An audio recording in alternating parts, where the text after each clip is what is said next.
Colton Ettwein. I'm a skimboarder. I live in Laguna Beach, California area. I am the 5-time Skim USA Tour Champion and back-to-back 5-time Skim USA World Champion.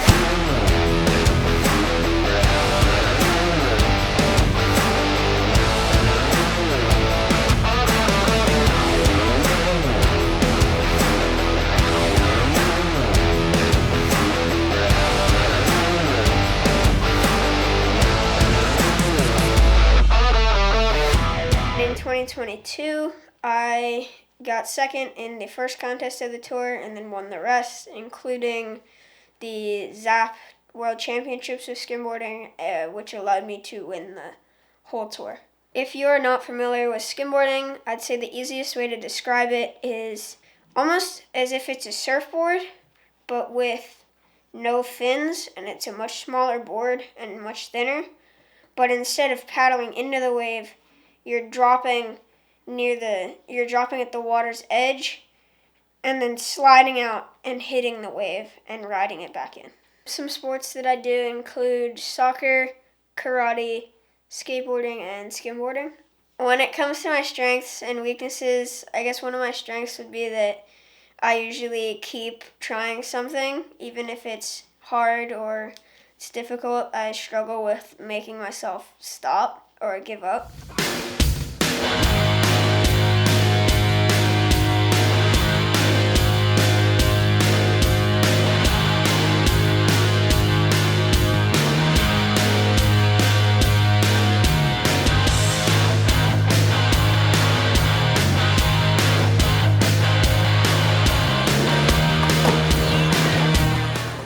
Some of my weaknesses include I have a very small attention span, and it's I get stir crazy if we're stuck in a house or I'm not constantly doing something. When it comes to creativity, I feel like it's very important that you can have a creative outlet such as artwork, like drawing or painting. I mostly just draw waves. That's about all I draw. When it comes to skimboarding, creativity a lot of times is in the tricks that you do, the types of tricks, and also the wave selection and things that you do on the wave.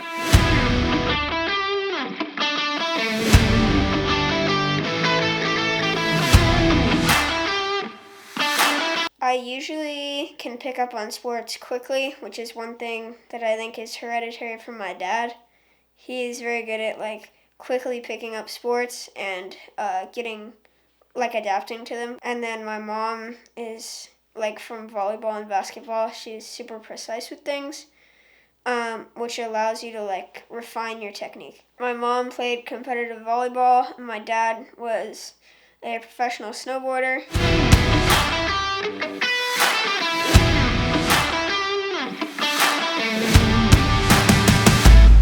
I got started skimboarding when I was around 6, but before that my dad had gotten a board and he would throw it down for me and I would run and jump on his board, and then after a little bit I would skimboard on a boogie board, and then in the middle of the summer of 2016 I got my first fiberglass skimboard, so that was really when it kind of got ignited for me.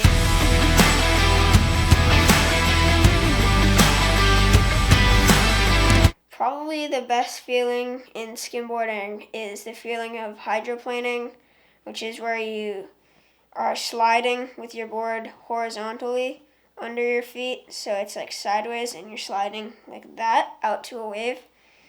I would say it's probably one of the best feelings in the world because it just feels like you're gliding on a cloud. 2 basic tricks that are good for beginners to learn are the flat spin 360, which is where you bend down and drag usually your backhand in the water, and when your knees are bent and your hand is dragging, it puts a little bit of friction on the water with your hand and it allows you to spin around a 360, and then usually you stand up to stop the rotation. And then a 180 shove it is usually one of the first tricks that people learn. It's when you jump up and flick the board and it rotates 180 degrees and you land back on it. Some skimboarding terms that you may want to get familiar with could be like a wrap, which is where you go out and essentially wrap.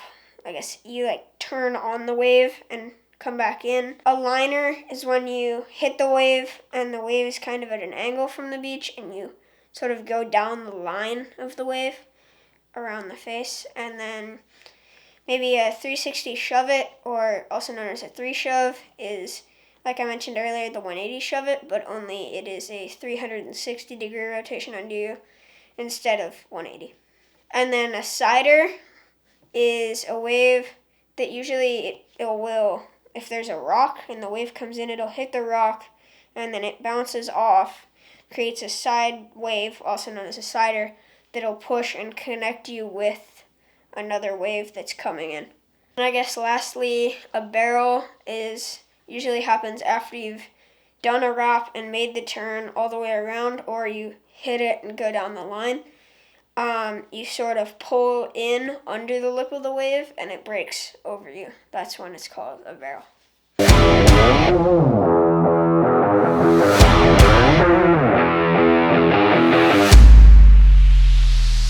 Some things that I use to identify conditions, or generally skimboarders use, is usually the steeper the slope, the better it is, because then the waves break closer into shore. So like a surf break, usually it won't have as steep of a slope, or it'll be breaking farther out on a reef or a sandbar. Rather than usually a good skimboard beach or skimboard break, the waves are breaking almost right on the sand just before they hit the sand, so you can go out and wrap the wave and come back in. When I walk out onto the beach, some things that I look for are the slope of the beach, the direction that the swell is coming from, the wave size, and if there's any wind. If it's really windy, it'll be hard to drop your board, or if it's super flat, usually it's not good for skimboarding. So if it gets really cold and really windy, then sometimes I won't skim, or if it's totally flat and there's no waves to ride, then I won't skim. Some things that I look for when selecting a good wave to go on is how far out it's going to break, if it's going to break closer to the shore, or if it's going to be too far out to reach, or if it's going to break directly on the shore. Because usually you want to drop the board on either a thin layer of water, or sometimes you have to drop it over like a bump. Count in for that bump and make sure that you don't immediately drop and then plow the nose of the board through it, because then you'll lose all of your speed. So usually some people do what's called a sand drop, where you drop on like wet sand or there's like a tiny bit of water, and then other people water drop, or on different waves you want to water drop, where it's water maybe anywhere from an inch to like 3 to 4 inches thick.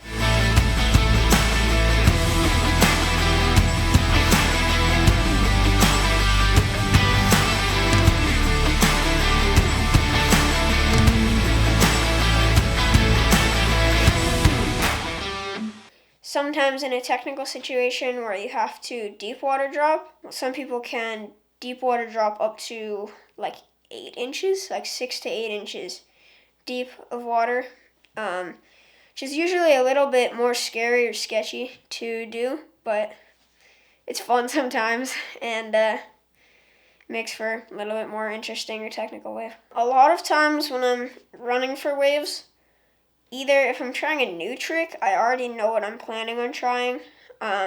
In that case, when you're trying a trick over and over and over again, sometimes you just can't really do anything. Like if you're trying a shove it trick out of the back of the wave and the wave breaks, you kind of just have to do a straight air and just go straight out the back.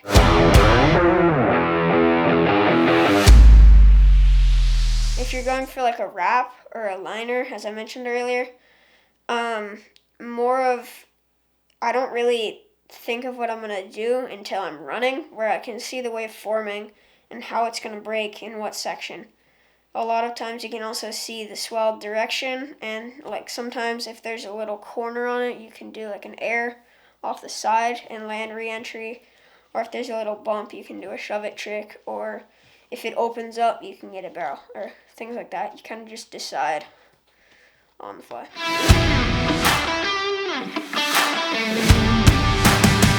When it comes to falling, usually it hurts the most if you're falling off of the top of a wave to a thin layer of water or no water. It hurts the most because it's a lot of impact, and then the wave can also come from behind and hit you.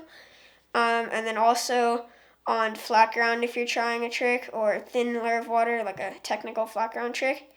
I've definitely caught a rail in the sand or the thin layer of water and face planted several times, a lot of times. That's also one of the most painful ways to fall in skimboarding.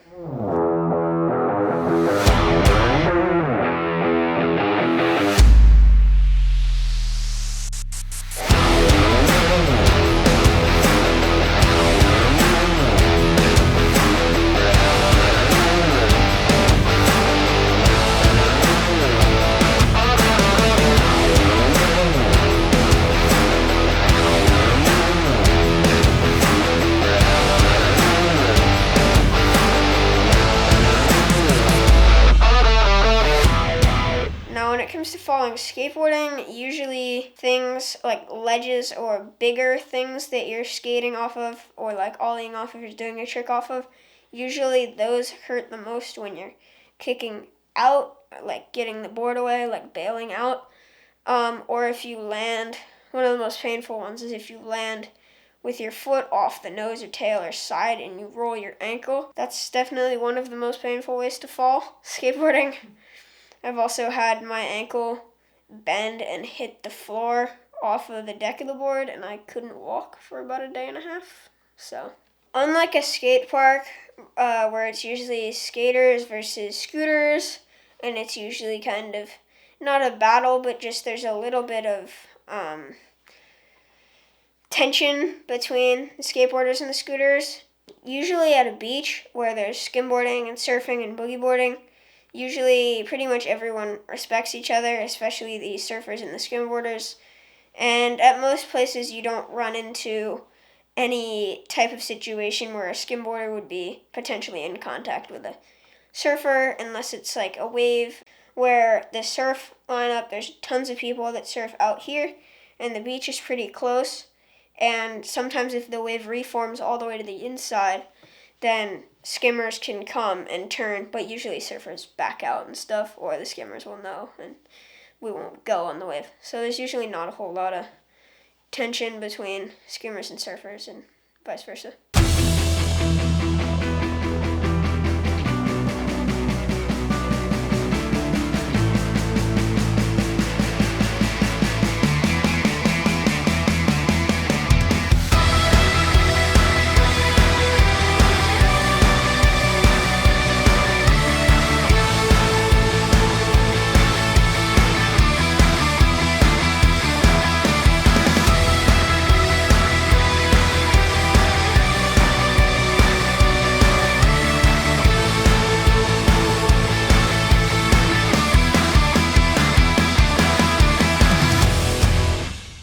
When it comes to sponsorship, sponsors will come, usually they come to you, rather than you going out and reaching out for sponsors. I mean, I guess you could like email or send them something like a sponsor me tape, kind of like in skateboarding or other sports. But most of the time they will see you through competitions or social media or just around town or things like that. I think a lot of times you want to watch your own clips and not fully be judgmental of yourself, but be honest with yourself. Do I really think that I'm good enough to ride for that company? And if you do, then maybe you send them something, or you ask them like what it would take to get sponsored by them, or other things like that. A lot of times it comes down to. Hey guys, we're here at EXILE Skimboards, my board sponsor. They've been supporting me for almost 5 years now. I got sponsored by them in 2018, and they make the best boards in the sport. So follow me in.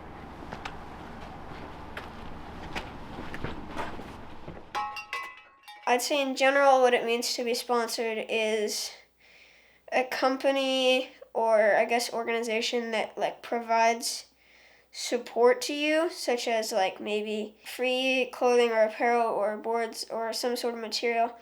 A lot of companies or sponsors, you will wear their stuff in exchange for those things, so like free advertisement for them.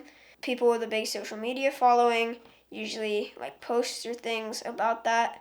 Not even so much like regularly, but just posting every once in a while with wearing their stuff or things like that. And then wearing their stuff in, or putting their stickers on your board during contests or things like that. I usually re-sticker my board before a contest because they all fall off.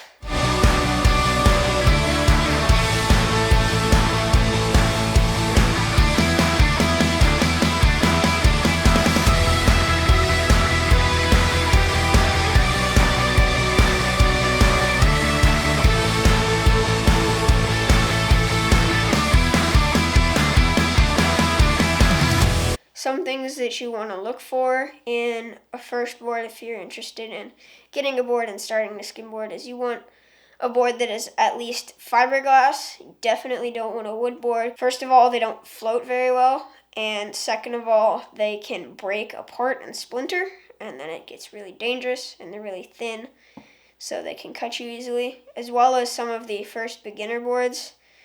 They're super thin, and the edges are sharp because they're so thin, so if they hit you in the ankle, they hurt really bad.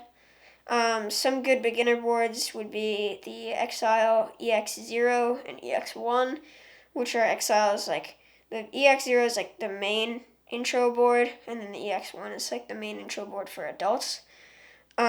Usually those are at like a low price point, and they allow you to feel the fun of skimboarding while still keeping it beginner-like.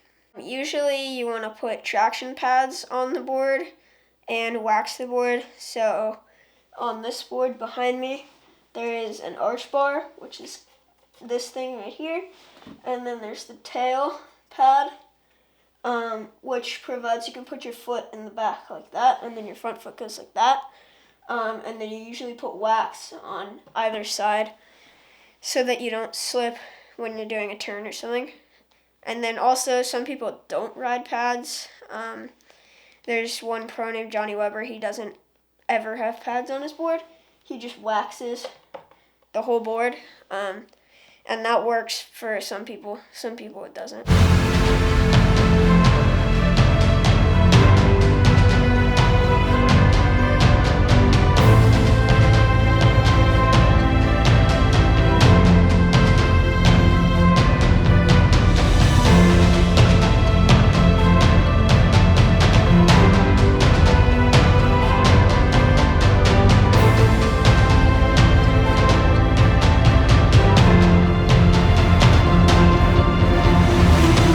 Times you have to keep trying it.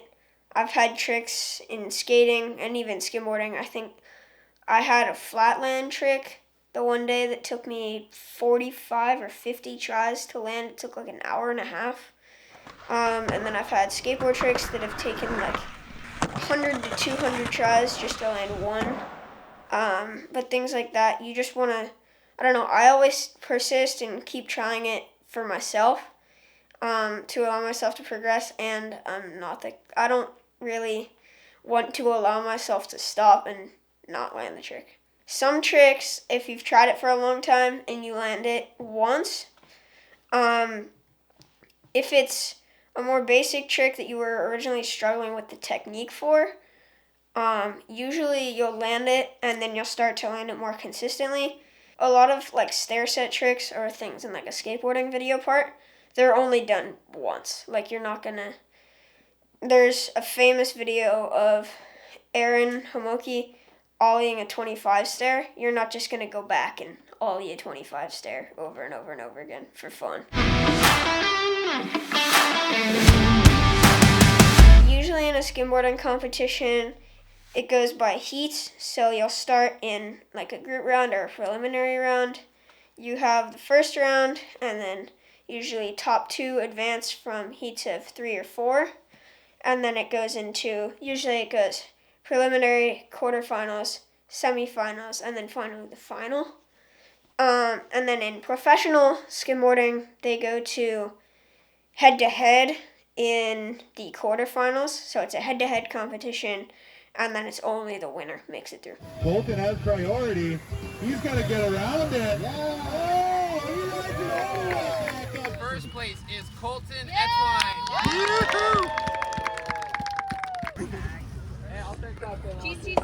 Usually in the scheduling of competitions, the pros get the best conditions. It's usually a 2-day contest, and then priority is used to keep it from getting too hectic. So usually in the best situation for the judges, only one person goes at a time, and that just makes it much easier to judge, and it allows you to get more of a true judging rather than people having to guess. Usually in a competition, there's not a set list of tricks that you do for a certain number of points, and whoever has the highest amount of points. It's not something like that. It's usually more judgmental, such as how well you ride the wave, how technical the tricks that you do are, and like how a lot of times it comes down to how long you can stay. Like a lot of times completion of ride is really important. So, for example, if you do a really technical trick out to the wave, wrap, and then try something back in and you miss it, it's going to be a much lower score rather than even if you just did the technical trick out, did a wrap, and came back in. That's one of the main things is trick completion in contests.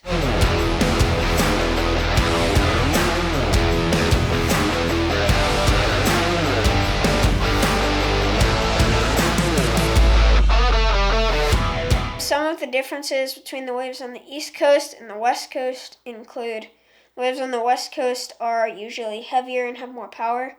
They're also bigger and they're usually closer to shore versus the waves on the East Coast. Some places like Dewey Beach, Delaware that have really, really, really good waves are more of a liner wave where it breaks down the coast and you can run onto it. Even those waves though are smaller and you see a lot more technical skimboarding on the East Coast rather than the West Coast. Generally because the waves are a lot smaller.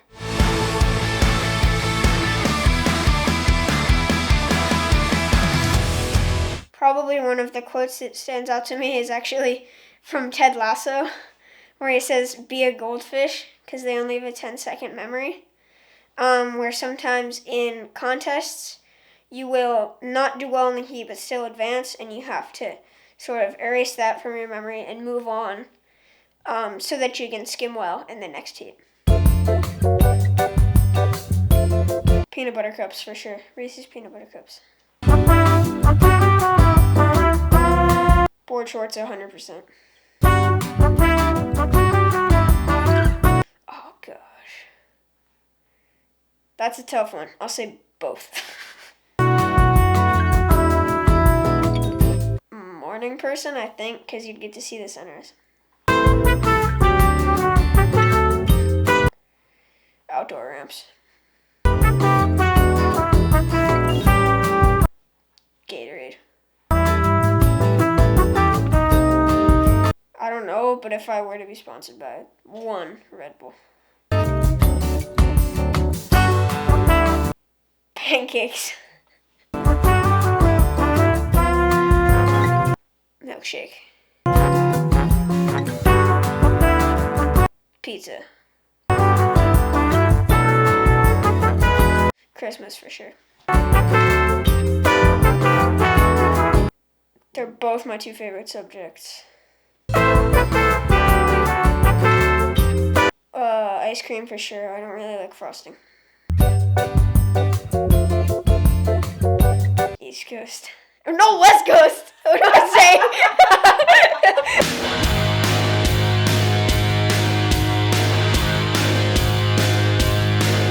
saying? Trust your wild side, to me, means like be true to yourself and also being connected with nature and going and doing a lot of things outdoors and in the world.